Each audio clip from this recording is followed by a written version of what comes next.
You're listening to the Valley Current.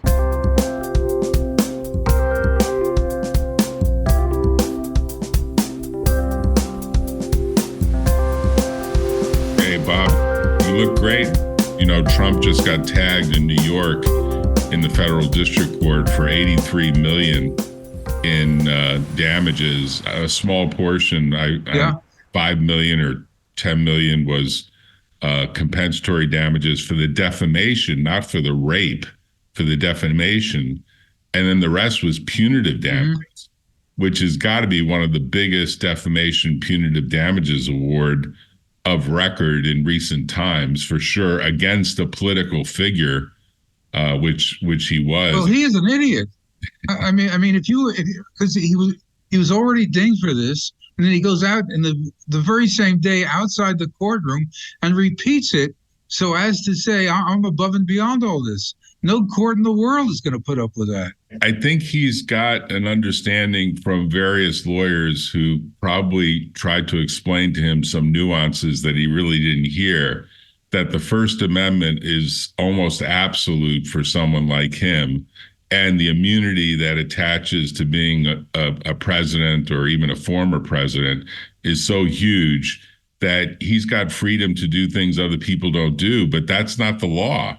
But I think they sort of have caused a misunderstanding for him. Either that, or he really is so upset with her even deciding to sue him to begin with, that he was like, I'm just going to punish you, or I'm going to try to punish you. I think she's become more famous as a result. It's actually helped her. He's created a Yeah, what kind of punishment is it? I mean, the punishment is he called her a poo-poo head. I mean, so what? But no, I don't think it's that. I think it's his brand. His brand is he's defiant, and he'll fight, and he'll never back down, and on and on.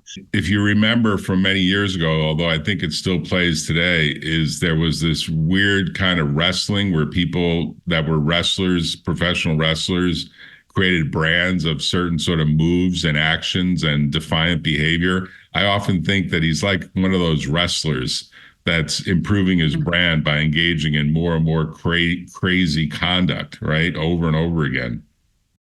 Don't you think if you're a Supreme Court justice, you're reading all this? That's a federal district court case. Judge Kaplan was the same judge as in the SBF case, the Sam Bankman-Fried case, and FTX. He's been running these big high-profile cases. They know that case is going to go up on appeal. They know it's going to get to the Second Circuit. They know probably it's eventually going to result in a petition for certiorari. Don't you think that plays a role in their thinking about this guy? I mean, they're human. They're reading the newspapers. I'm sure they get up in the morning and have a cup of coffee and read the New York Times and the Washington Post and maybe even the Wall Street Journal, maybe even the Financial Times. Who knows? Maybe they get all four. I'd be interested in knowing the day of the life of a Supreme Court justice in terms of what news content they all read. But they're reading about this verdict, right? It must flash in their mind that, wow, this is another case against Trump or another situation with Trump. Don't you think that has an effect on them? So let's turn to this Colorado case, because it certainly has engendered a lot of discussion about what the outcome will be. And they are going to hear arguments next month, which is very accelerated. I kind of think it's probably one of the faster cases that we've seen the U.S. Supreme Court take up, because we have an election that's coming up in November, and it's hard to believe that a candidate won't be on the ballot in the state of Colorado. No kidding. Right? That's a big statement, but it is a bit of a states' rights issue, which we've talked about, because this court has trended in the direction of states' rights, right? Generally speaking. Yes, but when I first heard of this disqualifying Trump as an insurrectionist, I poo-pooed the idea, and I still do poo-poo it. And I poo-pooed it to such an extent that I haven't done any reading. I have no idea what the law, if there is any law on this subject. So basically, I'm going to begin by saying why I think it's nonsense, but then turn it over to you, because you're the one with learning about this. Okay. So it strikes me that this is pure bootstrapping. It's like a twofer. Go to court and you say, he's an insurrectionist, which, by the way, he has not been indicted for. There are 91 indictments, but that is not among them. But he's an insurrectionist, point one and point two, and therefore you put him off the ballot. And I'm trying to think of some other scenario in which you ask the court not to take the one step of adjudicating that he's an insurrectionist, but the second step beyond that. And I can't come up with a really close analogy. What I did come up with is, I'm a bank and I hold a mortgage on your property. And the mortgage says that if you go bankrupt, I can foreclose. Then you commit some tort. So I go to court and say, Jack is guilty of this tort, and I'm going to ask for $84 million in punitive damages. And when I get them, he'll be bankrupt, and therefore I should foreclose. It's like a bridge too far. Yeah, it seems to me. I never heard of this two-step before. And I just want to add one more thing and then turn it over to you, which is when I say I haven't read any law about insurrection or whether he's an insurrectionist or how you adjudicate that, I don't know if there is any law. Is there? Maybe there's some case from 1868. I'm pretty sure there's nothing more recent than that. And to disqualify people from the presidential ballot in this kind of odd procedural way based on de novo holdings, it's just one thing after another. So I just didn't buy it, basically. Right. But now I'll turn it over to you, and you'll tell me why there is something to it. Well, I think there is something to it, and I want to address kind of the way you said you're jumping past the first hurdle and getting right to the second hurdle, and how can you do that? And I'll give you the analogy for the first hurdle not being such a high hurdle, although I agree, typically it would be a high hurdle. So in the bank case, there is this idea, and in law, there is this idea of anticipatory repudiation, where someone does acts that are inconsistent with a premise of the underlying contract. Let's just take that as the idea, where they more or less announce, my financial condition is going to be ruined and I'll be having to file, like Giuliani recently filed, another sort of roadkill of the Trump administration or the Trump cadre. Different people have suffered crazy, nutty consequences, Giuliani being one of them, because now he's in bankruptcy, given the big verdict that was entered against him. But there was a verdict entered against him. But a bank typically has a clause in an agreement that if they have a sense of insecurity, they can require written assurances of performance. So in that tort case, where the tort case looks like, hey, you lost an $83 million or $84 million case and your net worth is only really $15 million, this doesn't look good for you. Everyone's telling me that you're eventually going to go bankrupt. Tell me why that's not so. And there isn't a response, or there isn't I've got a guarantor, I've got a bond. Yeah, the response is that hasn't happened yet. If I were on the hook for $84 million, yes, but that hasn't happened yet. Right.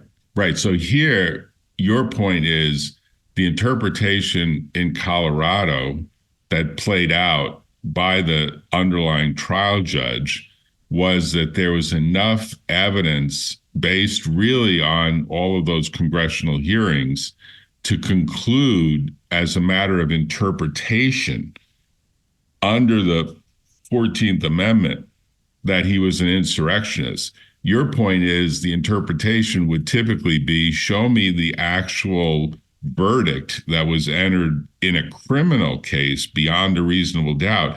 That's the part that is not necessarily the case here about the interpretation of the 14th Amendment.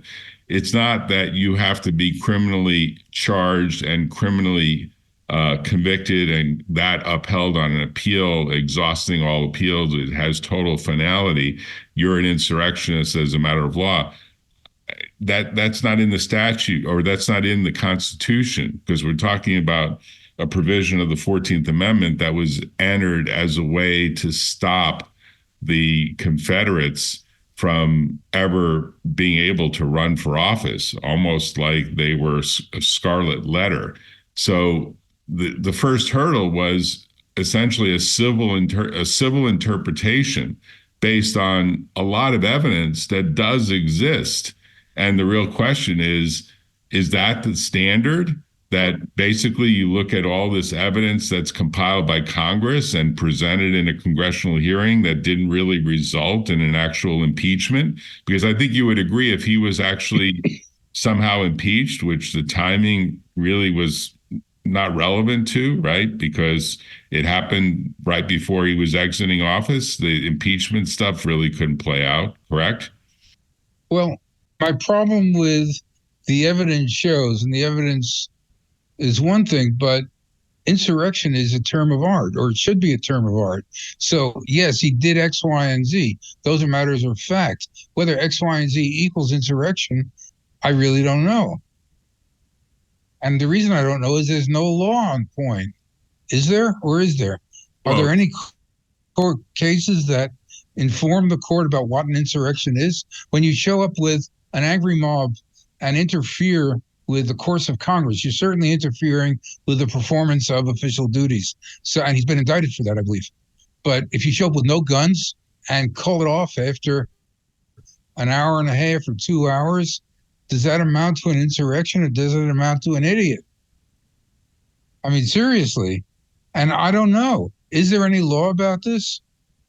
I don't think there's any case that's been adjudicated, certainly not in the 1900s. There might be something that played out. You're right. I've read a lot and I haven't seen anything. There is this scholarly article that was done, I guess. Anything. Right. But what do the scholarly articles base themselves on? I mean, is it all supposition, or is there any learning at all about this? Well, the learning would be how this was baked into the 14th Amendment to begin with, right? Because it's in an amendment to the Constitution. It's not in the body. So the congressional, in other words, the congressional record of the whichever Congress it was, 33rd Congress or whichever. Right. Is that it? Right. Yeah. Right.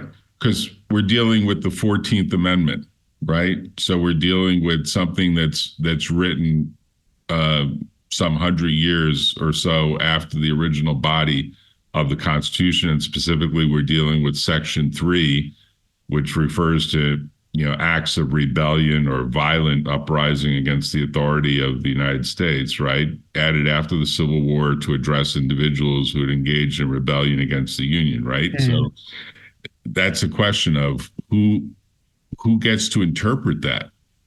Does that get interpreted by a jury? Like, did what he did he engage? That would be a big help, wouldn't it? Go to an Arkansas jury and tell them to disqualify this guy because he was a Confederate, just like everybody else in town. I mean, that would never work, would it? Well, so in Arkansas, you would think there was some other provision involved in that. I mean, in Arkansas, it wouldn't work. Yeah, I mean. No, I'm here. Washington, D.C. is pretty liberal. And Washington, D.C. is effectively where this case arises from, right? I mean, this is a case that was filed in Washington, D.C.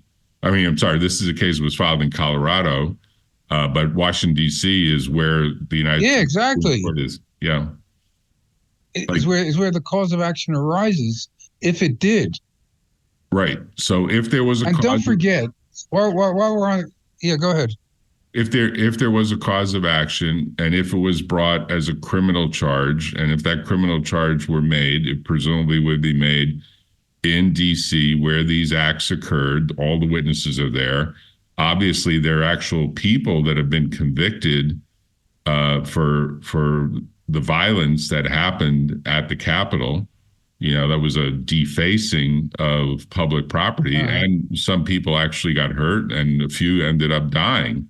So it has a level of violence to it. I mean, you can't say it was a nonviolent protest the way the anti-war stuff played out at the Capitol and the way other protests have played out, civil protests have played out at the Capitol. So this was something that involved violence, it involved destruction of property, and involved injury and death, right? So I think that the violence test is there. In video, pretty blatantly. I mean, this is where video makes quite a difference, right? It's not just people talking about it.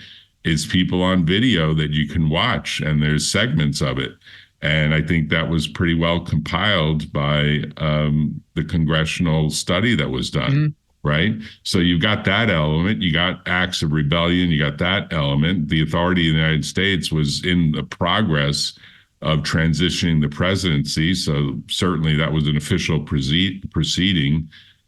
So really, no question about that. Right. So the real question is almost the notion of aiding and abetting, which is typically one sort of step removed or derivative of the actual violence. Because if Trump were there physically leading the group the same way, right, the various people who have been convicted, some of which have gotten over 10 years in imprisonment sentences, I think we would all agree that that would be an act of violence present right there with the group, leading a group that's... there's no question in my mind, but that would give rise to criminal liability under who knows how many different statutes. But we're not talking about assault and battery, or we're not talking about interfering with official proceedings, or we're not talking about destruction of federal property.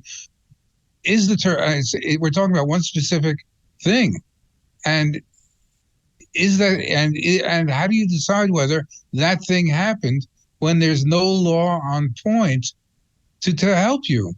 It strikes me as a bridge too far. It really does.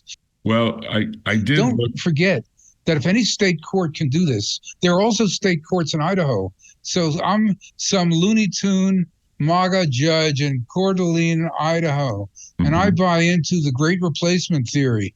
And I think that Biden is opening the border to replace American citizens with illegal immigrants and overturn the constitutional order. Well, if that's not an insurrection, what is? And so I throw Biden off the ballot. And of course that would happen. We're talking 10,000 different state judges. Of course that would happen. And so the Supreme Court will be extremely unlikely to allow this thing to mushroom that way. Don't you think?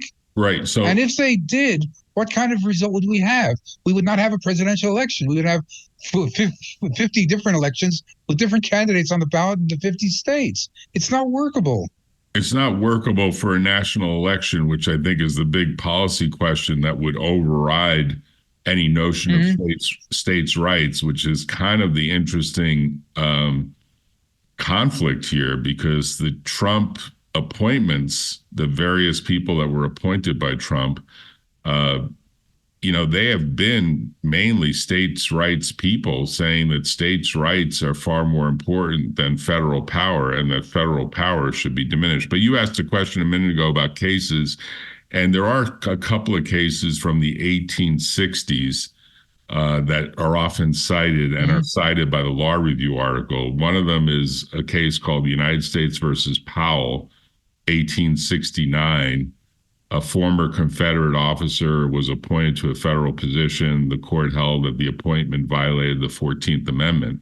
So in effect, he was labeled as a Confederate, and that effectively disqualified him from holding office, right?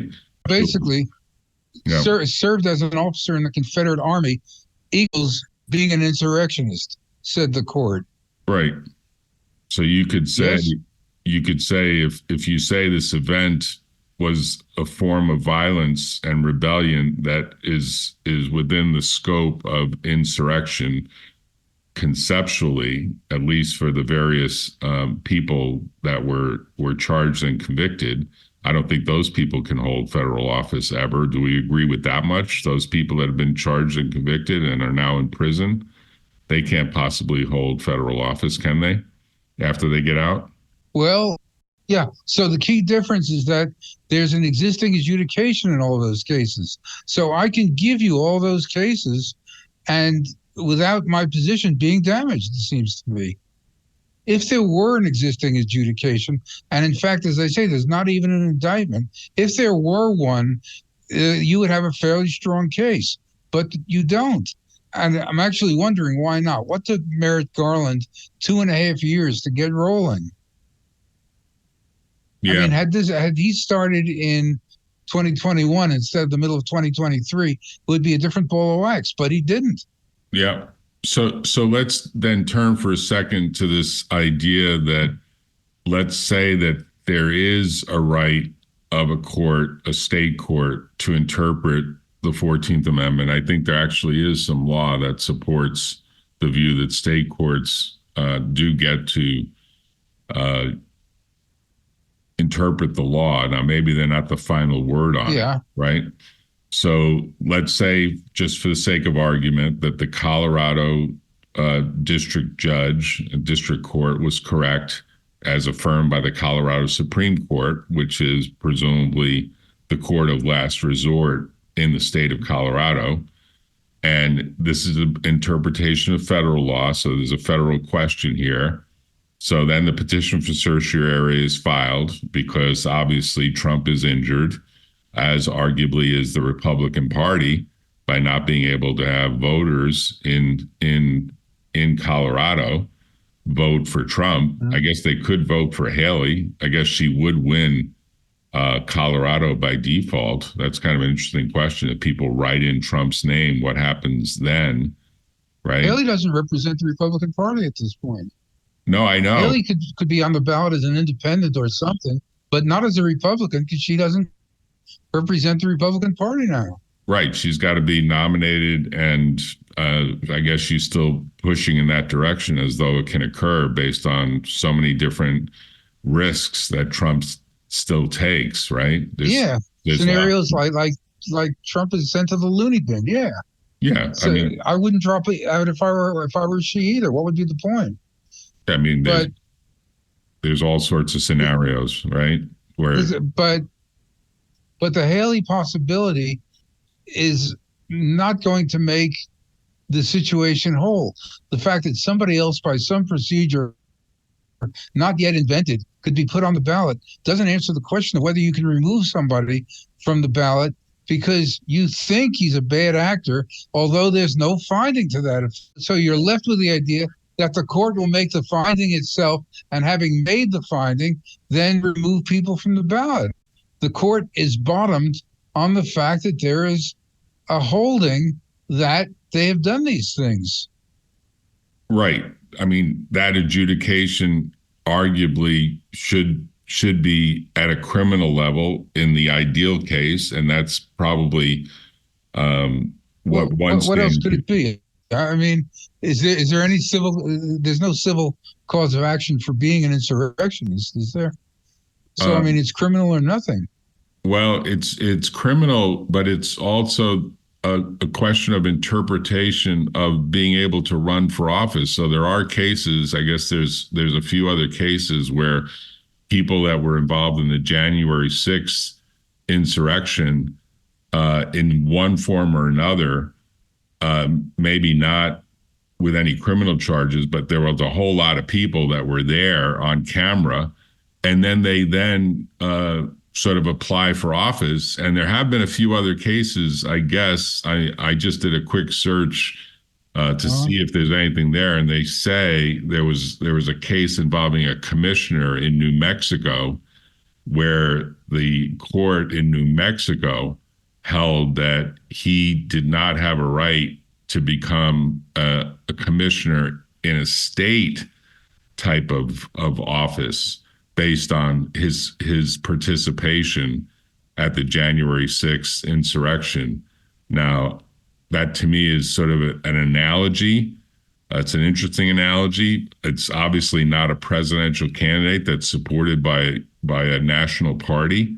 I don't know if that matters. I mean, obviously you can't really say that it's not as a matter of principle, right? Well, what I'm relying on is pre-existing finding. And I don't know if there was a pre-existing finding in the New Mexico case or not.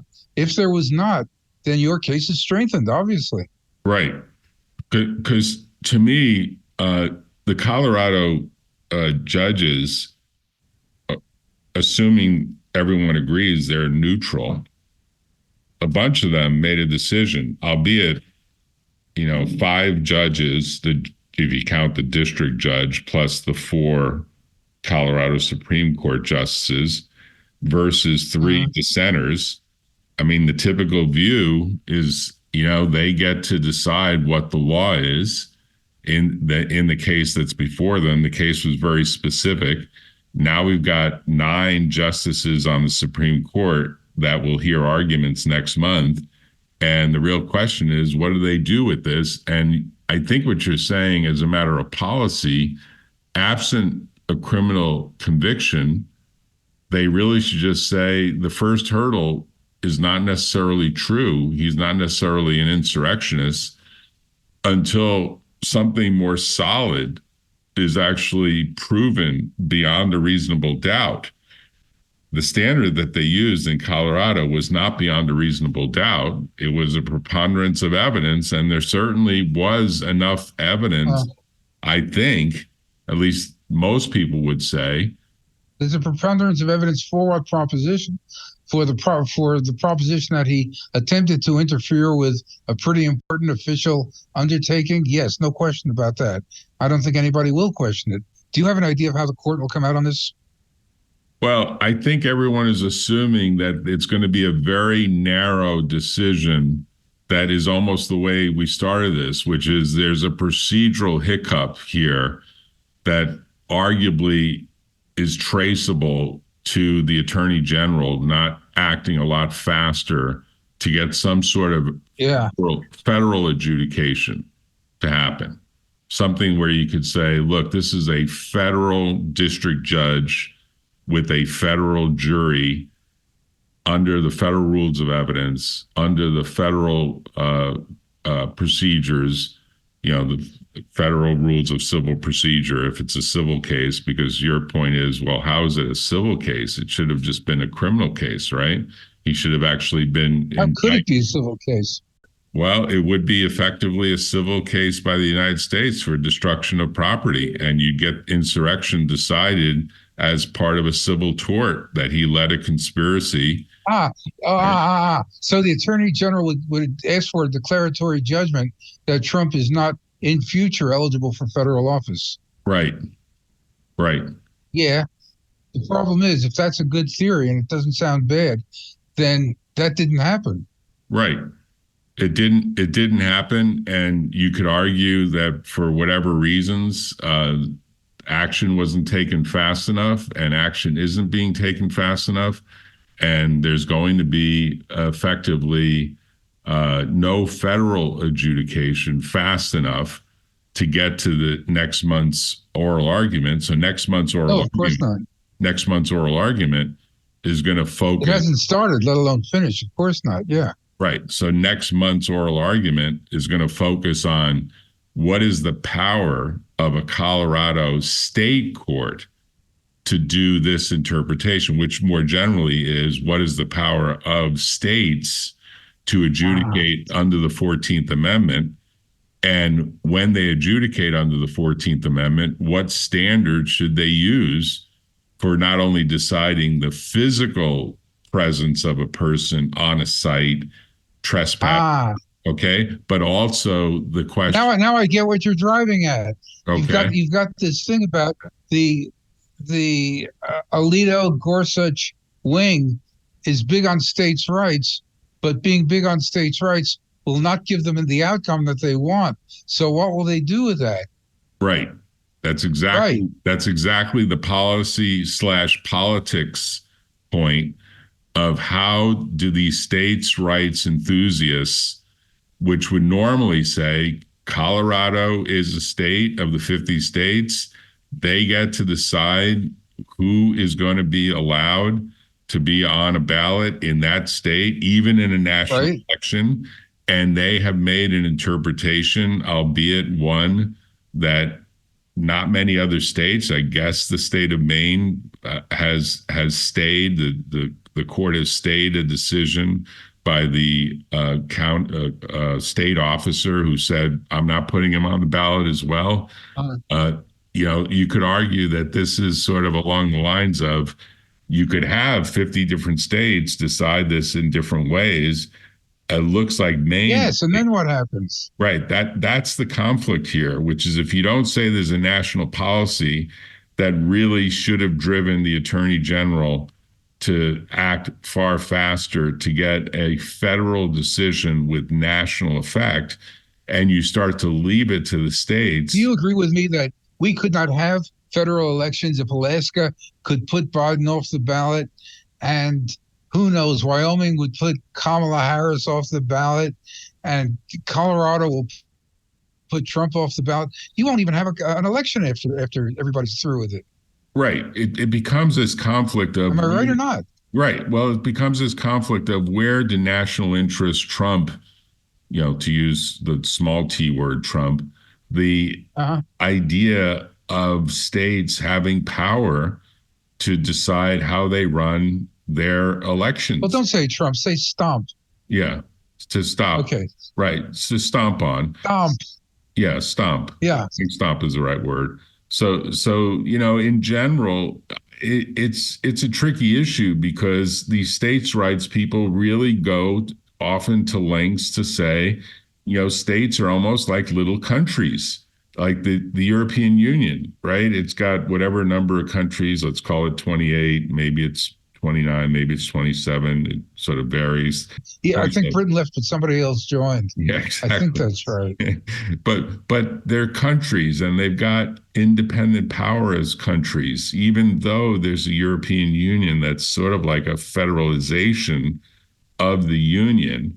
And the same thing is true, arguably, in the United States, though we don't think. Well, it's a halfway house. So they have a joint monetary policy, but they don't have a budget, so they don't have a fiscal policy.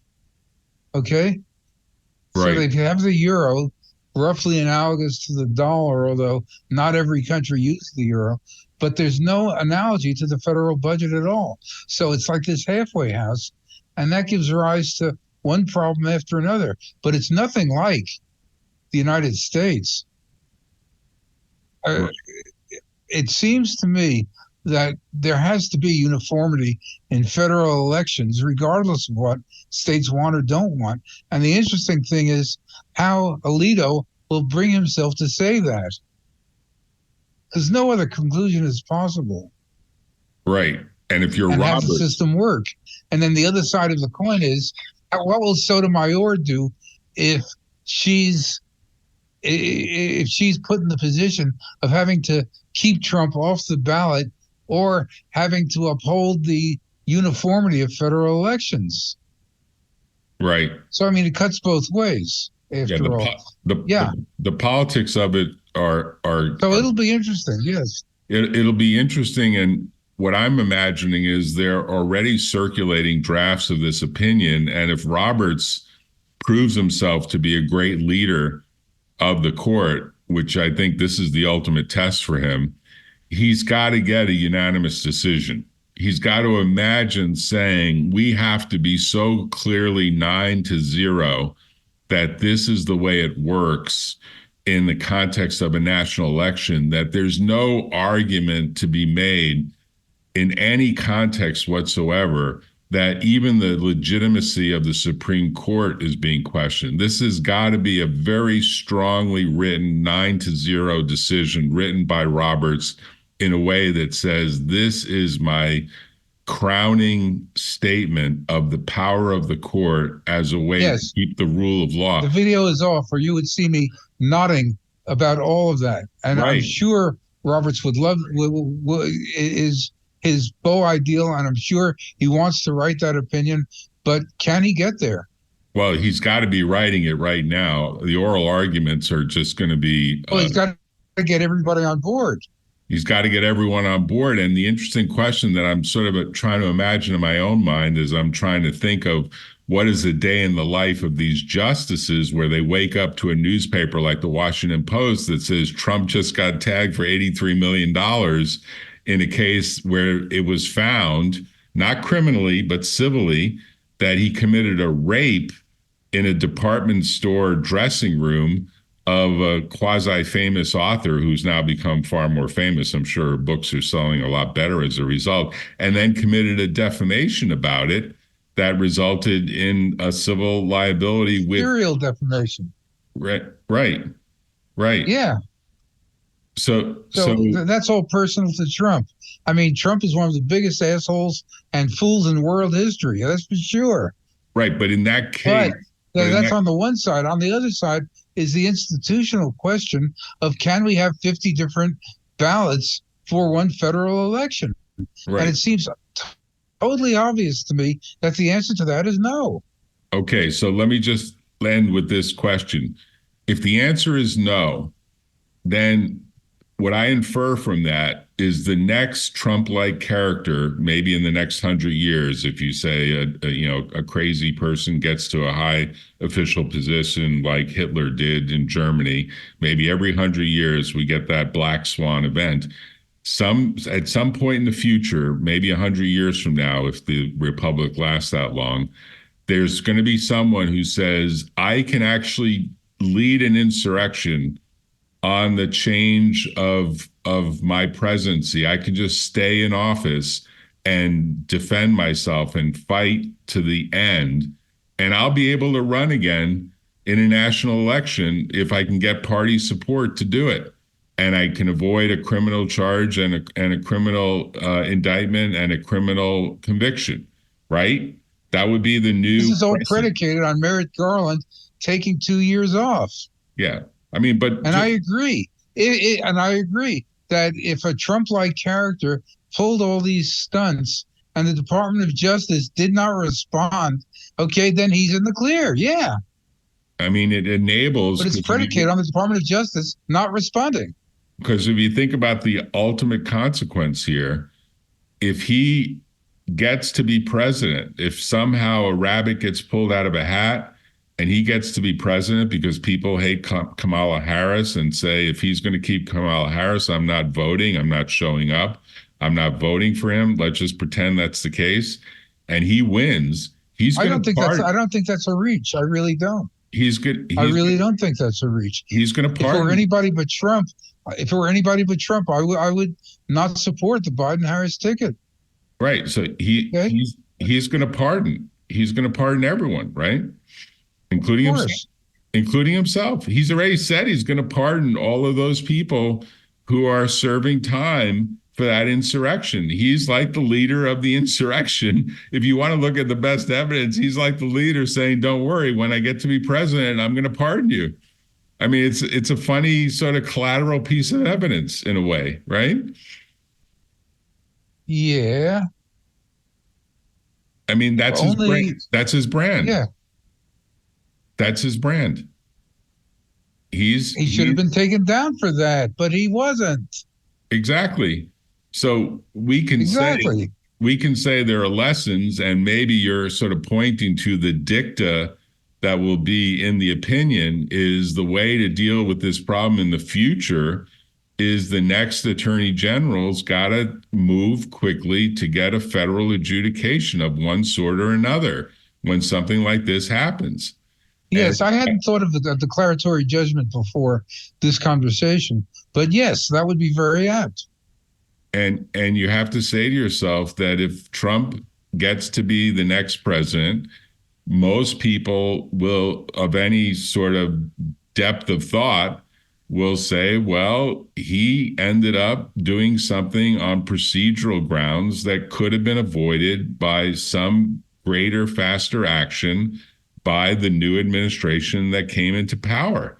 And there was nothing that really stopped that new administration from taking faster action, but they didn't. I mean, they ultimately did a bunch of cases that you could say were to some degree, like the technical documents case. Yes, and how telling is it that among the 91 indictments, there's nothing about insurrection? Right. There is interference, but not that. Right. You could say at some level, the simplest case that could have been filed the very day after, would have been a civil case for declaratory relief that what you did caused a actual loss of property and a loss of an injury and a bunch of other stuff that justifies a finding of rebellion and violence and all the other standards that are in that third section of the 14th Amendment, and that justifies an adjudication civilly on a preponderance of the evidence standard by a DC jury quickly, because that's typically what this is all about. If you're saying we want to make absolutely clear, and it didn't happen. It just didn't even happen. I guess it could have even happened by some local authorities in the district itself, because the district property itself, I think, was separately defaced as well, right? Separate from the national federal property. Had to have been, yeah. I mean, those people left, sort of caused quite a set of consequences to the district. Although I wonder what the district police and others had to say about it.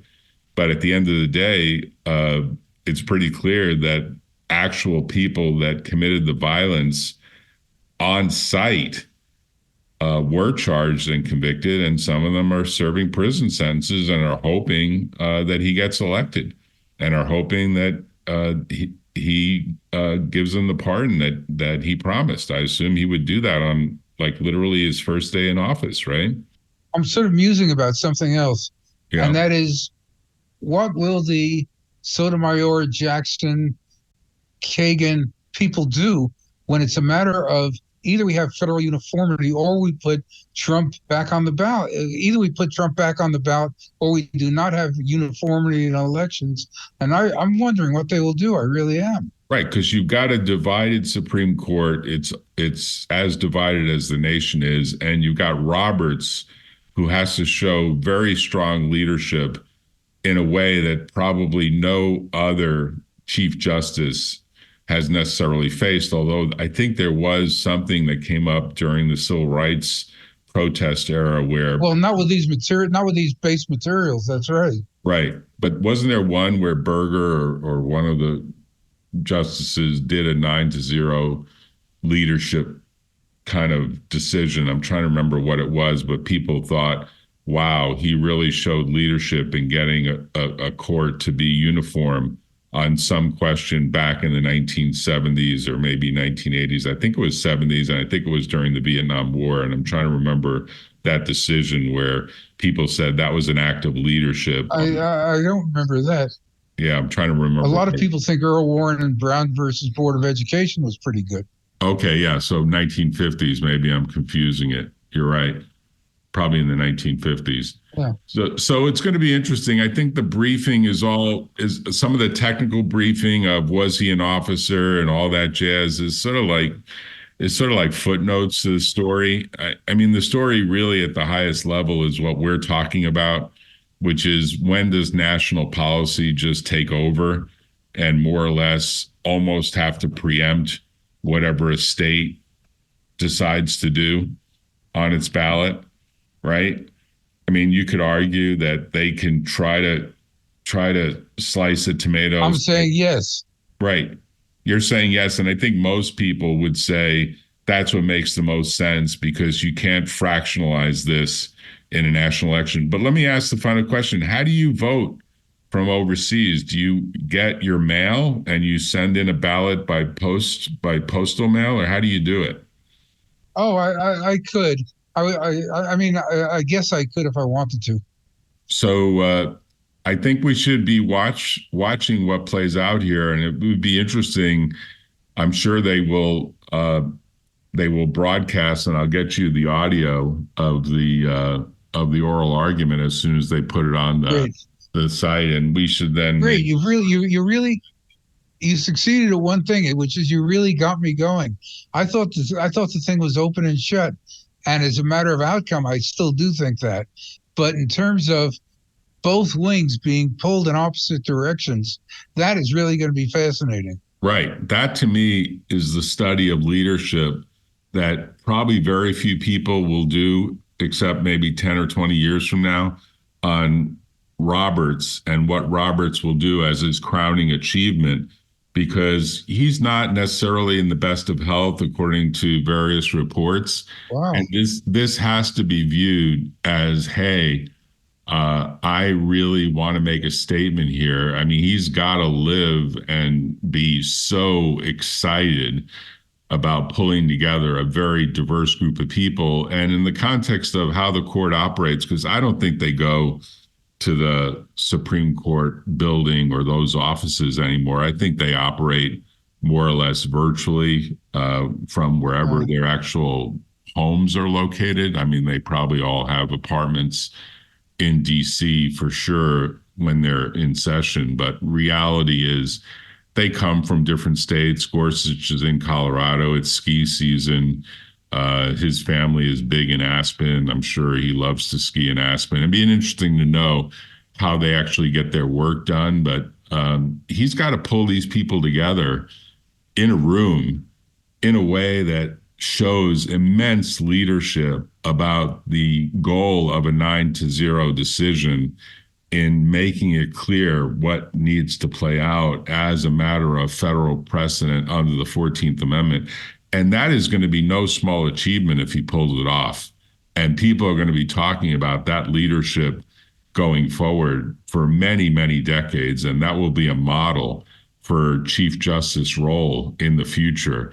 And I really hope he pulls it. Yeah, exactly. I really hope he pulls it off, because if he doesn't, I think it's going to have an effect in the future that's far, far more unpredictable to the legitimacy. I agree with you. When you said if the Republic is still here in 100 years, this is one of the things that will drive it apart or bring it together.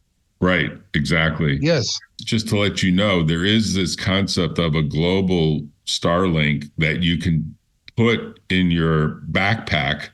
Like, you can literally put it on a flight. You can get it on a flight. You can get it into your on-flight baggage, like literally your roller bag that goes on the flight, and bring it to a foreign country. And if you can get it set up, presumably on a balcony or a roof or whatever, it will capture the satellites worldwide. And it's called global. And there are these global nomads that, you know, are driving around the world. If they're using a car, or if they have a plane, they're taking the stuff with them on a plane, and then they're setting up in wherever they're at. If they're backpacking, well, if you want Starlink here, if you want Starlink to be here in May, you better bring it with you. I know. That's what I was saying. I've got to imagine that we actually pack a Starlink, and the dish is getting smaller over time. So eventually, I'm sure people will have personal Starlinks connect to their personal Neuralinks connected to the... It'll be great. Right. So, yeah. It's good seeing you, Bob. You look great. You sound great. Yeah. And we'll look forward to seeing what Roberts is able to pull off here. I wish him the best of luck. I'm sure it's one of the biggest... I agree with you. I really do. All right. Talk to you later. Take care. Bye-bye. Okay. Well, I enjoyed it too. Thanks for this. Right. Sure.